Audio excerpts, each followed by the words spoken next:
Stand roughly 2 feet in front of a sturdy bench with your feet hip-width distance apart, your core engaged, shoulders back, and your chest and eyes pointing straight ahead.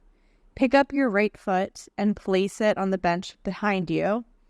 You can do this one of two ways. One option is to place the top of your foot on the bench, and the other option is to flex your ankle and find your balance with the ball of your foot and your toes.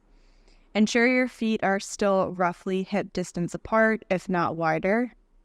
You do not want your elevated foot directly behind your front, making balancing more difficult.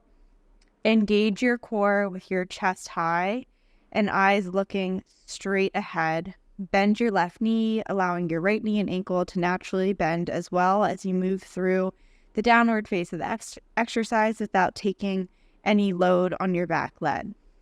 Keep the load balanced evenly across your left foot as you lower.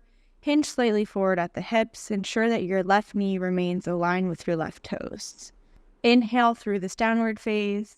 Lower down until your left quadricep is roughly parallel to the ground. Press back to standing by pushing your left foot and using your left quad and glute to power the upward phase of the exercise. Exhale as you press to standing.